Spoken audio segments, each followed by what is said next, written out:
It's great to see you in this lesson, and I want to thank you for being here with me. Well, one of the brain tattoos that is central to my mentoring methodology is this one. Success lies in a masterful consistency around the fundamentals. I'm going to repeat that again because it's so important. I hope you write it down and brain tattoo it, not only to your mind, let's say tattoo it to your heart so you never forget it. And its success lies in a masterful consistency around the fundamentals. I remember I was in New Zealand working on my skiing a number of years ago, and I was at Coronet Peak, and I was with my instructor, and he said, "See that person right there, that woman right there skiing?" And she was doing the snowplow. That's the basic move of a beginner. And I said, "Yes, I see her." And he said, "Well, that is the New Zealand champion for whatever group she was in or whatever category of skiing she was in. But that's the New Zealand champion." And I said, "Really?" I said, "Michelle," the name of my ski instructor. He's a wonderful human being. I said, "Well, then why is she doing the snowplow?" And he said, "Because she's returning to the fundamentals, to recalibrate the fundamentals to make sure they're strong." And if you look at, I think it was Tiger Woods, he went back, he reworked his game completely at one point, got back to the fundamentals, restructured the fundamentals, and then built on the fundamentals. And so success does lie in a live in a masterful consistency around the fundamentals. Stick to the fundamentals. Keep on working the fundamentals. Consistency is the mother of mastery. And it isn't what you do once a year that's going to get you to greatness and highness and a world-class life that serves the world. It's what you do every day. It's those micro wins. It's those tiny triumphs that done consistently over time make you the icon of your field. So with that context, I want to offer you a framework called the perfect circle of heroic living. And this is a great way to think about living courageously and heroically, living an unusual life that soars with high integrity and a commitment to mastery and wonderful energy and great helpfulness to many. I'm going to get right into it, and I'm going to draw the model here for you so we can go through it together. So it's called the perfect circle of heroic living. And the circle I'm going to draw is not perfect, but it's a perfect circle given the elements it contains. So let's get right into it. Element number one is intentionality. What does intentionality mean? Intentionality really means you wake up every day and you're not reactive. You wake up every day and you're not a victim. You wake up every day and you're not like a leaf coasting along or blowing along in the autumn wind.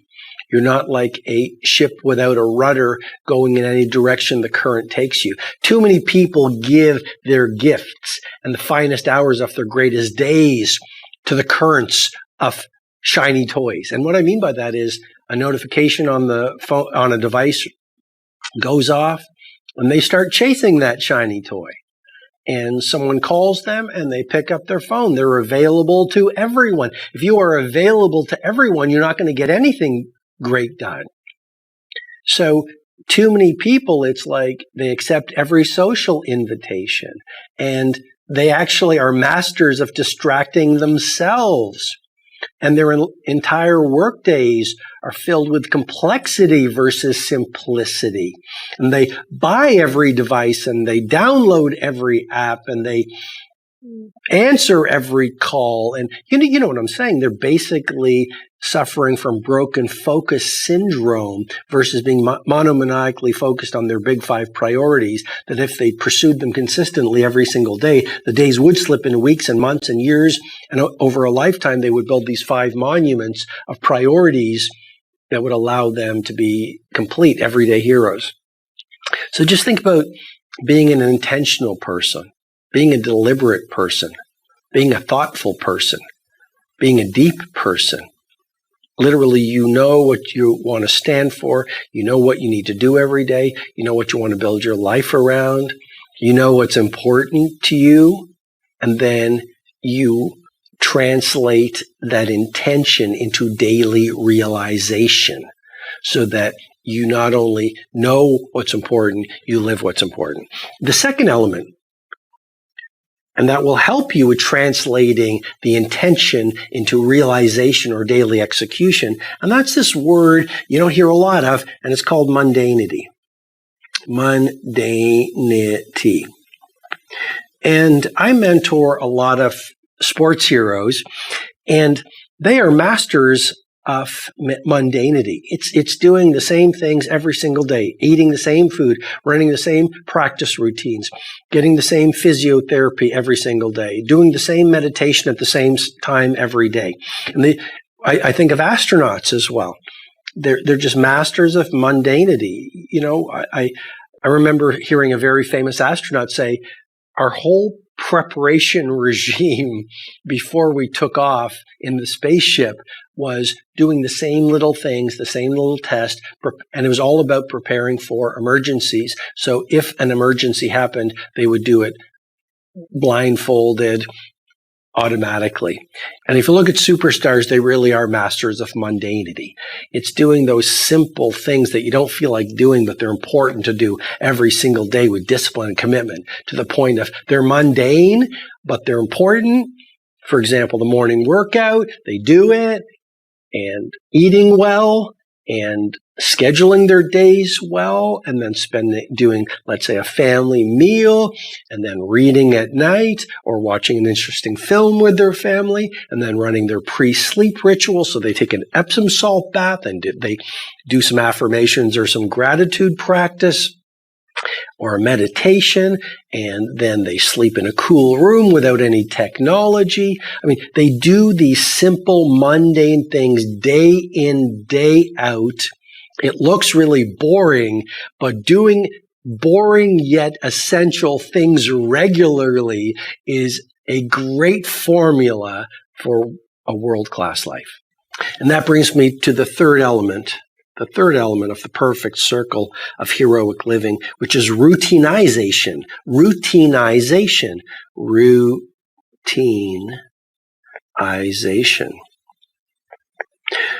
The secret to genius is not being a genius. The secret to genius is not genetics. The secret to genius is not being born with a silver spoon in your mouth. The secret to genius is your habits. I was reading this morning from a book.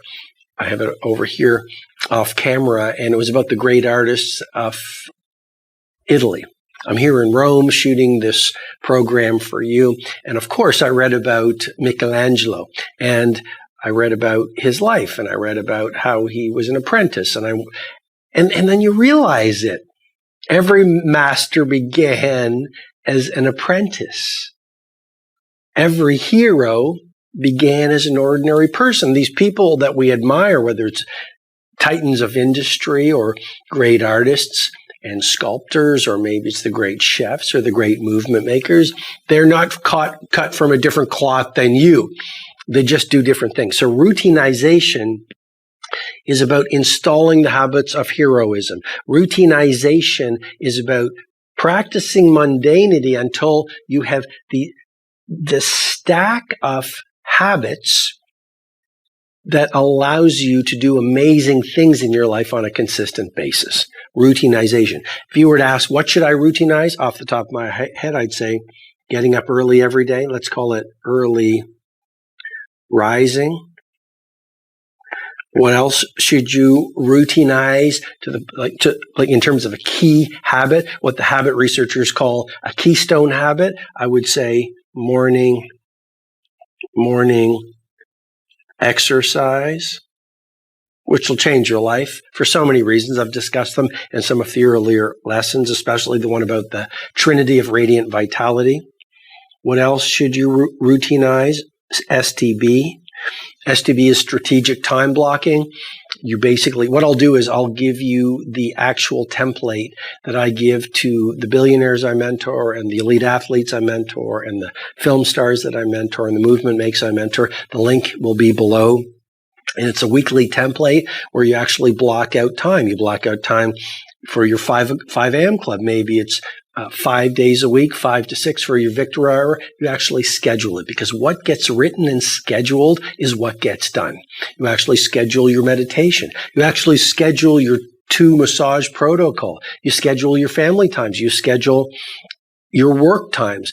And especially if you want to be productive, you want to use strategic time blocking to go, okay, here's my morning routine from 5 to 6. Then I'm going to have breakfast with my family. Then I am going to, from let's say 8 o'clock until 1 o'clock, I'm going to run my 5 great hours. And you actually do a block on the template that you can access at the link below. You do a block, and you might do it 3 or 4 times a week. And essentially, you write what you're going to do.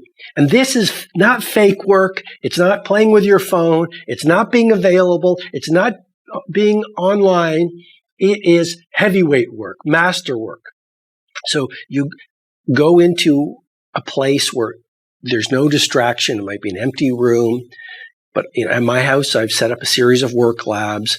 And essentially, there's nothing in there. They're just these whiteboards. And I go in there from 8 o'clock until 1 o'clock. And I've set that commitment in the strategic time block. And all I have in there is an old school clock. And I basically just work. And that allows me to get into flow state. So strategic time blocking is something you should routinize. The second wind workout. You finish work, go for another hour workout, listen to an audiobook. You get home, you feel fantastic. You have more energy. You have better self-discipline. You don't snack on junk food, therefore. You don't watch TV. You're present with your family, or you read, or you do something that's valuable. I feel like I want to give you one more habit to routinize. And I would say that would be the habit of over-preparation. So whenever you go into a meeting, whenever you start a project, be over-prepared versus under-prepared. So I just say over-preparation. The 5th element of the perfect circle of heroic living is one of my favorites. And that is a commitment to what I call supreme excellence. Supreme excellence. Often when I finish my day of creative work here in Rome, I will leave the hotel room. I'll go down to the cobblestone streets. I will use that walking time to ground my energy and ground me, because I've been up in the ether of flow state. And I will walk up to the Spanish Steps and I behold the beauty of Trinita de Monte, the church at the top of the Spanish Steps. And I'll look at Bernini's boat in the middle of Piazza di Spagna. Then I'll walk over to Trevi Fountain, and I will look at it, and I will just get inspired, and I will look at the attention to detail and the masterwork, and I'll just go, yeah, that's what it takes. That wasn't built in a day. That wasn't built by playing with technology. That wasn't built by making excuses. That wasn't built by someone who was de-inspired. That was not built by someone who had standards of mediocrity and he was happy, or she was happy with it. I'm going to walk over to the Pantheon. I love the Pantheon. And I will look at the columns of the Pantheon. That was a building that used to be the former Palace of Justice. But I always end up at Piazza Navona. And Piazza Navona is, especially when I was writing the 5 a.m. Club, I would go to Piazza Navona. And when I finished writing EHM, at the Everyday Hero Manifesto, I would go to Piazza Navona, because at the center, it's not only the church in this square that is so beautiful. It's my favorite square in the world. It is not only the church that's magnificent, and it's not only the way the light falls around sunset that is majestic. It's Bernini's Four Rivers sculpture. And I just stand there. And it's an example of possibility, and it's a testimony to what can be, what a human being can produce. And so on this 4th point about supreme excellence, that to me is my model. in everything you do. And of course we slip. I slip. You know, in the Everyday Hero, there's the 4 dessert evening. I'm not a guru. Ordinary humans, we get knocked down, we make mistakes. You just need to get back up onto the horse. I remember being in White River, South Africa, flying to another place, and the pilot let me fly the little plane that we were in. And for the short period I was flying, I remember I was holding the steering wheel. I don't know what you call it, but the steering device, the controls, and then the wind would pull me off, and I'd have to bring the dial back to center, and then it would pull me off. And I think that's every single day for you and I as human beings. We have these intentions and these commitments, and we get pulled off, and then we get back on. And you've just got to forgive yourself and do the best that you can do. And when you fall, you got to get back up, forgive yourself, and the next day is a new day. So supreme excellence, which brings me to number 5, which is so important. It's honesty. You want to live a heroic life, honesty. I've had people at some of my events come to me and say, Robin, you speak so much about truthfulness and honesty in business and in life. And yet, you know, if I'm impeccably honest in where in my country, if I'm honest in business, my competitors are going to eat me alive. You know, sometimes we have to say things. And well, you know, ultimately when your head hits the pillow every night, it's only you're with. Meaning you have to face your own conscience. Meaning if you don't love yourself, all the money in the world is not going to make a difference. And I actually would say to you, some people are dishonest and have short-term success, but karma has a perfect memory, doesn't it? And I play a very long game. And if you play a long game, then you remember honesty builds trust. Honesty builds credibility in your industry. Honesty builds a heroic character that people can feel when you walk in the room. And so when people trust you and they say, that is the kind of person that when they say, buy this product, it must be an amazing product. That's how you can sell a lot of products. And being honest in your relationships, obviously, that's how you build intimacy with your significant other. Being honest with your children is leading by example. Being honest with people on the street is you show them what's possible. In some way, you give them love. It shows respect, doesn't it? When you're honest with someone, you show respect. And people who give respect receive respect. The final element of the perfect circle of heroic living is a super important one, and it's serenity. 6, serenity. I don't know if you've read the Serenity Prayer. It's very powerful. It was written many years ago, but I love that word serenity. And part of the Serenity Prayer, I'm going to paraphrase it a little bit, but it's, higher power, please give me the wisdom to control what I can control and the courage to let go of what I can't control. And I think the journey towards becoming a spiritual master is learning how to let go. The journey towards becoming an icon of spirituality in your own unique way is you live in the world, but you don't identify with the world. So literally, if you were in a war, so literally, if you were in a plague, so literally, if there's an economic meltdown, so literally, if there's wildfires raging in your city, or you're going through a tragedy, you're in the world, operating at excellence, and yet you're serene. And there have been a handful of people who have graced the planet, the saints and some sages and some true spiritual masters, who were human beings existing in the world, but they were so connected to a higher order and so intimate with the hero beneath those layers, the goal, the hero beneath those layers of fear, doubt, disbelief that we build up along the way. They were so connected with who they were that they were consistently serene even as their worlds fell apart. And that comes from living the kind of life I've been encouraging you to live in this 30-day intensive before we start getting into the once-a-week videos I'll be sending you to sustain and increase your growth towards everyday and primal and exponential heroism. It comes to you by using hard times to get stronger. You get to this level of serenity through prayer, especially through silence every day, at least an hour of silence, solitude, and stillness. You get to this place by a lot of contemplation. I love writing in a journal. It allows me to contemplate. I often do a paragraph in the morning. Here's the man I want to become.